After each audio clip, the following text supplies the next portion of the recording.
Martineau. Toi là, ça va faire. J'ai déjà essayé d'expliquer ça. À un moment donné, pouvez-vous régler ça? La rencontre de Richard Martineau. Richard, bonjour. Salut. Maudit que j'ai ça quand on nous ment. Écoute, un texte excellent d'Annabelle Blais dans le Journal de Montréal aujourd'hui. Alors, cafouillage en environnement. En 2019, le Journal de Montréal demande au ministère de l'Environnement, il faut se rappeler qu'en 2019, ça fait 1 an que la CAQ est là. Ils ont été élus en 2018. Bon, ça fait 1 an qu'ils sont là. Demande au ministre de l'Environnement, écoutez, il y a de l'eau potable qui est acheminée dans certaines maisons par des tuyaux en amiante. Des vieux tuyaux. Des vieux tuyaux en amiante. Est-ce qu'il y a des mesures mises en place pour s'assurer qu'il n'y a pas d'amiante dans l'eau potable? C'est important. Puis là, ils ont dit, faites-vous-en pas. On est en train de mettre en place des mesures. Là. C'est un projet. Dans 2 ans, ça va être là. Puis on va vraiment faire des échantillonnages, puis tout ça. Puis tout va aller bien. Donc, dans 2 ans, c'est en 2021. En 2021, ça va être en place. En 2023, le journal demande, est-ce qu'il s'est fait quelque chose? Non seulement les mesures n'ont pas été mises en place, mais il n'y a jamais eu un projet. Là. Ça n'a jamais été dans les cartons.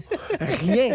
Tu sais, donc, quand ils ont dit, dans 2 ans, on était en train de mettre ça en place, puis tout ça, c'était de la foutaise. De la bullshit. C'était de la bullshit totalement. Alors, il n'y a rien qui a été fait. Pourquoi ils ont dit en 2019, c'est dans nos cartons, on est en train de mettre ça en place, les mesures? Peut-être que... Ben, c'était peut-être dans les cartons, puis on a perdu les cartons. Oui, mais dans ce temps-là, c'est quand même assez bizarre. Là, ils ont perdu le carton. Ils s'en souviendront pas des tuyaux. Oui. Il n'y a personne qui va nous revenir là-dessus. C'est ça, ils ne feront pas de suivi. Donc, ils ont fait un suivi. Puis, effectivement, il n'y a rien. Il y a des vieux tuyaux en amiante.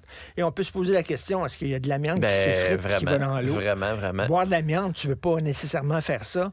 Mais là, on ne sait pas. Il n'y a aucune mesure mise en place. Puis là, ça s'en vient, là, finalement. Ça s'en vient. Ça s'en vient. On verra, comme on dit. On verra. Hey, j'ai une question pour toi, Richard. Oui, donc. J'ai Bernard Drinville qui était en entrevue avec nos collègues, nos voisins du Devoir, et avec Michel David notamment. Et bon, il lui dit que l'école à 3 vitesses, ça n'existe pas. Puis il dit qu'il n'y a pas besoin de plus de contre-pouvoirs parce qu'il y a des contre-pouvoirs, il y en a déjà dans la société. Puis il dit des fois, les contre-pouvoirs, les chroniqueurs, sont un peu démagogues. De Bernard Drinville, c'est toujours drôle. Excusez, je peux pas m'en empêcher. Hein? Il n'a pas été lui-même chroniqueur? Oui. Bon, OK. Mais là, il dit, certains font des comparaisons un peu boiteuses en mettant en parallèle la hausse de la rémunération des élus de 30 % et celle proposée aux enseignants qui ne gagnent pas assez. Il dit, si je m'appelais Michel David, je dirais qu'il est un tantinet démagogique. Tu compares vraiment la job d'enseignant au job de député. Tu es vraiment en train de me dire que ça se compare. Et je pense que la question se pose.